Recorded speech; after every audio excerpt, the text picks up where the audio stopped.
Maya Angelou says, people may forget what you say, people may forget what you did, but they will never forget how you make them feel.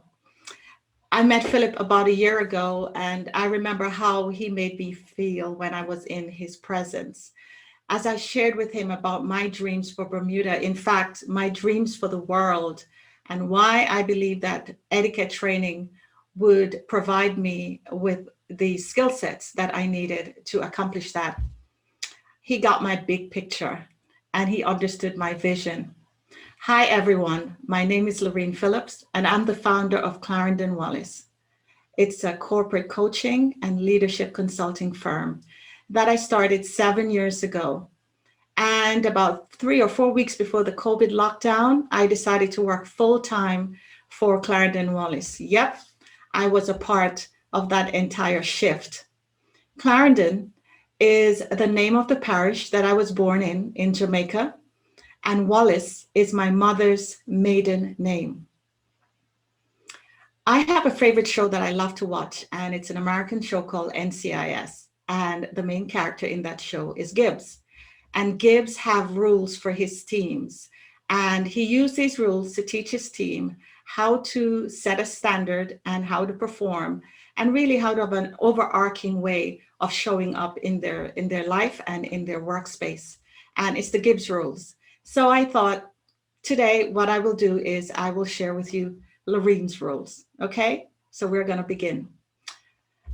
Rule number 1, never let a good crisis go to waste. Crisis, whether they are large or whether they are big changes, are simply just that. They are a chance for you to create new opportunities, to create new adventures, to self-reflect and to recalibrate your life so that it reflects the things that truly, truly matter to you. It opens yourself up to new possibilities. Life is happening, so what is your part in it? Do not be on the sidelines of your very own life. Get in the ring. You have what you need, and what you don't have as yet, you can learn. Rule number 2, develop a growth mindset.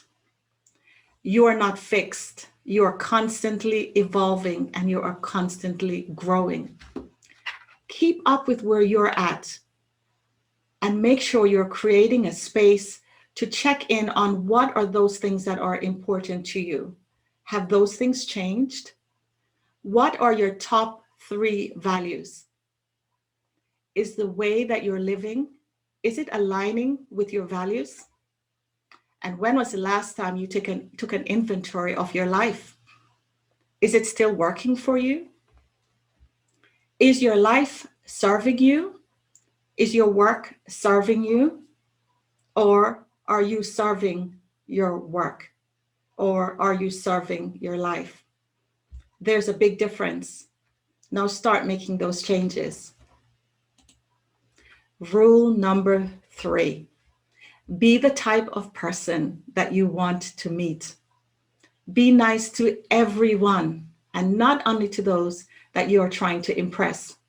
95% of the people that are in my life currently are all new. Yes, I have developed those relationships over the last year since I returned from London back to Bermuda. They are perfect for this journey and they are perfect for this chapter of my life. From my smart and sassy lawyer to my editor for my content, my clients, my business partners, and the people and businesses that I collaborate with. I would never have picked them out of a lineup. I met them all through what we call weak ties. You know, friend of a friend. Surround yourself with the right people and make sure that your connections are diverse. Rule number 4, don't be a dreamer, but dream big.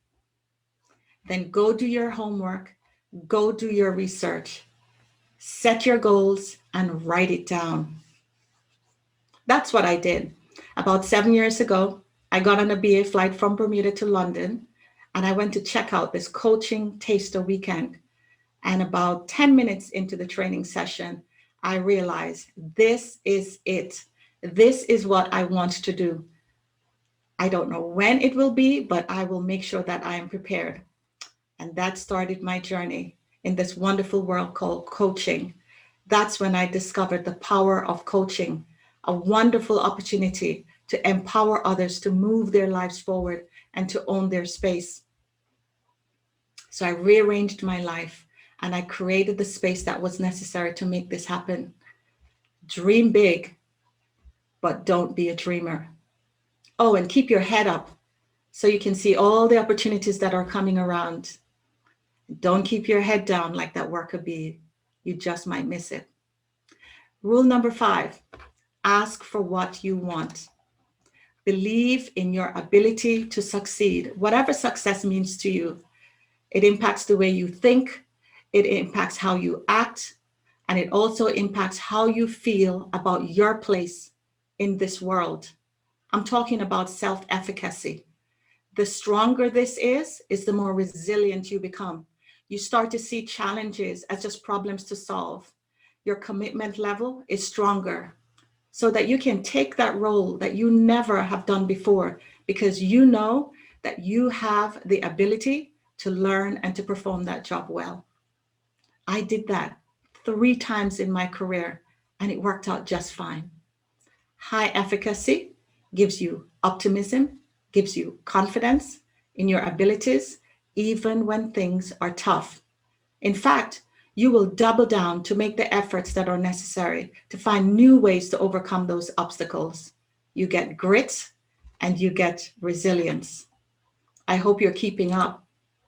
Rule number 6, if something is not working, just stop.